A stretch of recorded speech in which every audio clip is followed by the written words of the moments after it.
салом дӯстон ва тамошобинони азиз, ин лаҳза фурсати фаро расид ки мо хоҳиши шуморо иҷро намоем, чун тамошобини ҳамешагии барномаҳои сомонаҳои иҷтимоии мо шумо ҳастед ва кӯшишу заҳматҳои мо танҳо ба хотири шумо аст.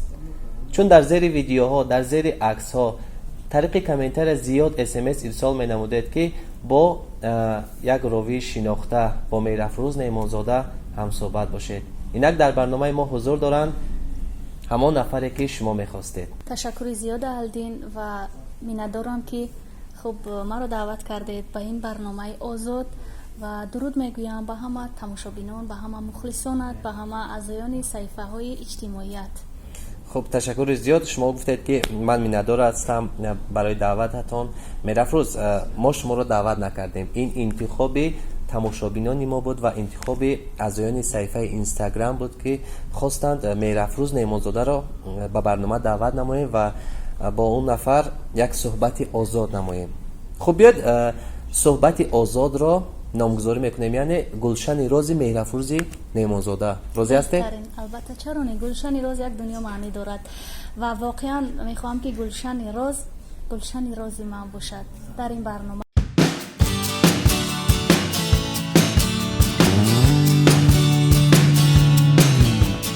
тавре алидинҷон гуфтед ки дархости тамошобинон, дархости мухлисон, дархости аъзоёни саҳифаҳоямро ба инобат гирифтам. ман изҳори миннатдорӣ баён месозам ба ҳама он нафароне ки дар саҳифаҳои иҷтимоӣ фаъол ҳастанд ва хусусан дар саҳифаҳои аҳлидини файзиддин. ҳамаи шуморо дӯст медорам, ҳамаи шуморо эҳтиром мекунам ва бисёр миннатдорам ки маро қадр мекунед. лутф доред, муҳаббат доред, самимият доред. Меҳрафрӯз, бубинед ки чӣ қадар бо муҳаббат шумо суханронӣ карда истодаед ва ман мехоҳам дар ин барнома якчанд суол баҳри шумо пешниҳод намоям. ин суол аз ман нест, аз худи тамошобинони сомонаҳои иҷтимоӣ ҳастанд. медонам ки ин суолҳои ман шуморо каме нороҳат месозад. пеш аз он ки аввал узр мепурсам ва фикр мекунам ки шумо рад намекунед.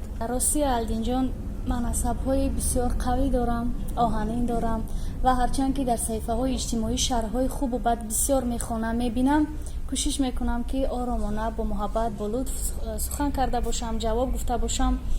аммо намедонам ки саволҳои шумо чӣ гуна ҳастанд. ба ҳар ҳол кӯшиш мекунам ки ҷавоб бигардонам. хуб, суолро аз чӣ оғоз мекунем? чун ҳама медонанд ки Меҳрафрӯз Неъмонзода дар ҳама сомонаҳои иҷтимоӣ, яъне дар инстаграм, дар фейсбук, дар ютуб хонаҳои худро ба фурӯш монд.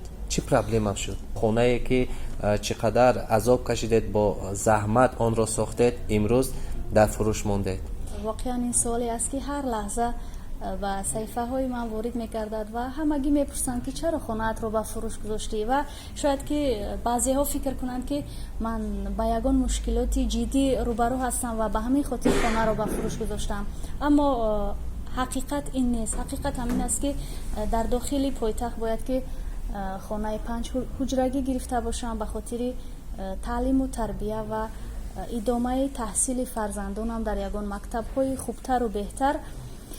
мушкили ман ҳамин аст. агар ягон харидори хуб дуруст биёбам, албатта ки хонаро мефурӯшам. агар не, маҷбур нестам ки хонаамро ба фурӯш гузорам. пас чаро Меҳрафрӯз, ман ба шумо занг мезадам, телефонро мебардоштӣ, бисёр ғамгин будӣ.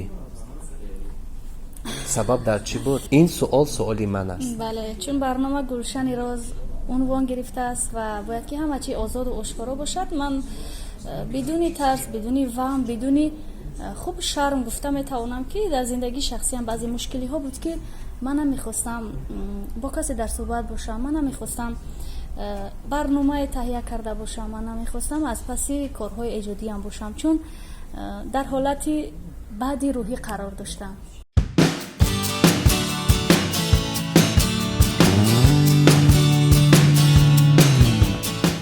Меҳрафрӯз, медонӣ чӣ?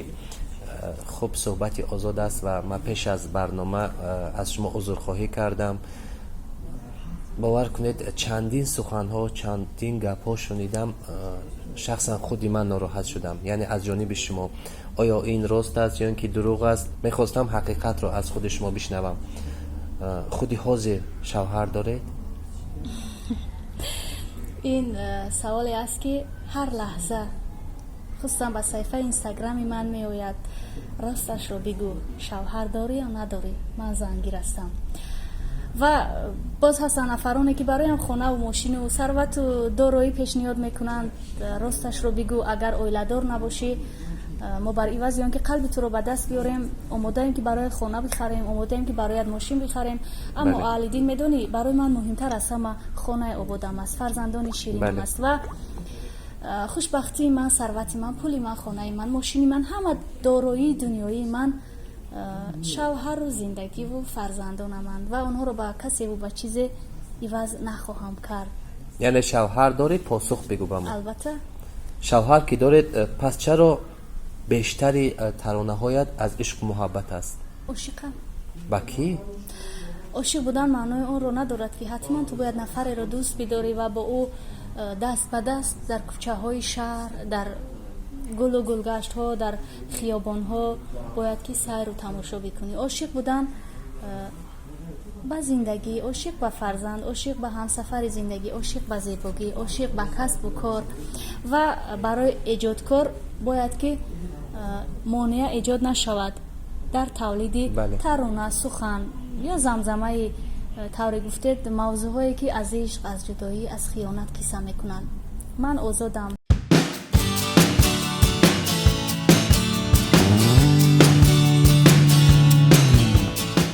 با عقیده آدمان میگن که میرافروز نیمانزاده نسبت خود یک تهمت میشنود هر روز. یعنی این حقیقت است؟ یعنی او کی است که تو رو تهمت میکند؟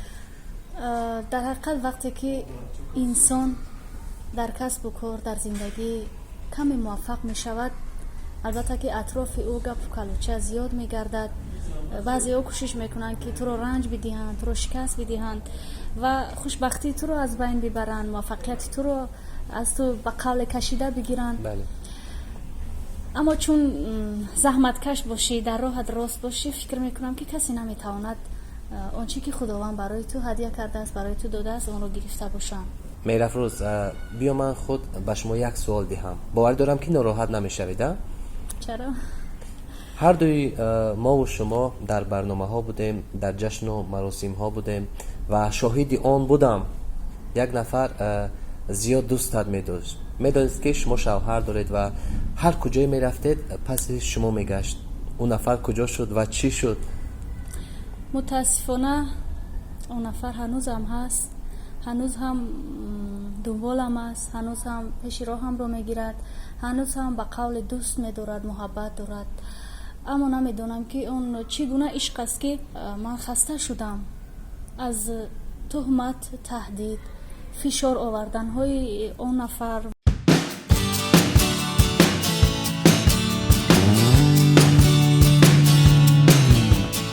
میرافروز در زیر ویدیوها، در زیر عکس ها طریق کامنتر از عشق و محبت برایت می نویسند.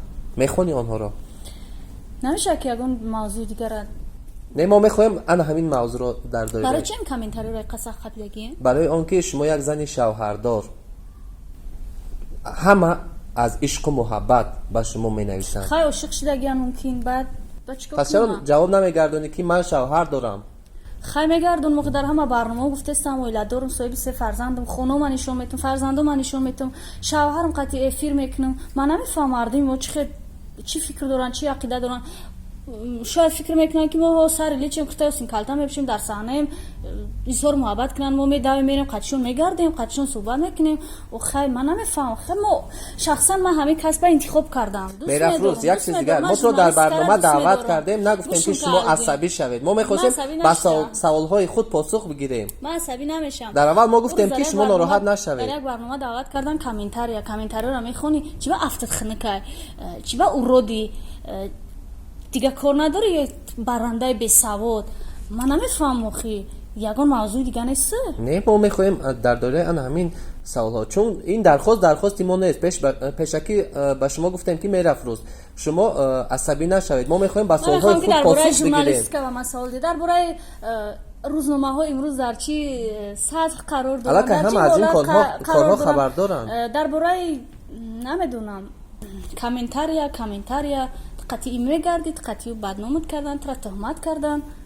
намешавем мавзӯъ берун шавем. дӯстони азиз, ҳамаи шумо дархост кардед ва ба чанд суоли худ посух гирифтед. намедонам Мерафрӯз аз кадом суол бошад каме нороҳат шуд. барои чи асабӣ шудем алдин? асабӣ намешам, ман асабӣ намешам. барои чи баъзеҳо ман чанд барнома дар чанд ҳафтаи чанд рӯзи ахир чандин барнома маро даъват кардан. фақат дар бораи шарҳ یه کامنتاری هست خوندیش، نه کامنتاری هست خوندیش، من میخونم، من همه چی را میخونم، همه چی را میبینم، همه چی را در ترازوی عقل میکشم، میخوام جواب گردونم. نه که اون نفری که تو را نمیفهمه، اون نفری که معنی سخن تو را نمیفهمه، اون نفری که من نمیدونم، شاید تو خود نمیخوای که اسیر و اسرارت همگان با خبر شوند. پس چرا اسیر و اسرار ندارم؟ پس چرا خانه سراینده ها میری؟ میرفروز یک زنی آزادم و هرچی که در معینه سر دارم، هرچی که میتوانم گفته باشم آزادانه میگویم، از کسی نمیترسم به جز خداوند. تو خود خانه سراینده ها میری؟ یک لحظه میرفروز مردم ما، بعضی از مردم ما اونقدر فکر و عقیده ناسالم دارن که خوب تماشابینان هم به مثل شما است. تو خود میروی خانه هنرمندان، تمام سیر و اسرارشان رو میاری، چرا نمیمونی که سیر و اسرار شما رو بیارند؟ ما شما را در این برنامه دعوت نمودیم تا به سوال کل تماشابینان پاسخ بگیریم، چون ما وعده دادیم که حتما به سوالهای شما پاسخ میگیریم و میرفروز باشد در برنامه ما عصبی شد. من یگان سری پنهانی ندارم، یگان سری ندارم که سیر و اسرار در داخل آن همون کامنتاری هست. همیشه میگویم من از کسی هراس ندارم، اهل دین باور کن. خب میرفروز جان، عذر زیاد که باوری دارم که شما ناراحت شدید. با وجود آن که میرفروز نیمانزاده کمی عصبانیت شد و ناراحت شد، باوری دارم که ما و شما را میبخشد. همین طور میرفروز؟ بار دیگر خوش آمدید میرفروز جان. بخشیدن از خصلت‌های خوب انسانی است و هر یکی ما باید که توانسته باشیم که وزن‌ترین گناه رو و کمبودی دوستان و پیوندان و عزیزانمان رو ببخشیم. چرا نه؟ تماشابینان عزیز، این بود نخست نمایش گلشن راست از سامانه‌های اجتماعی. تا برنامه‌های دیگر سربلند و پیروز باشید.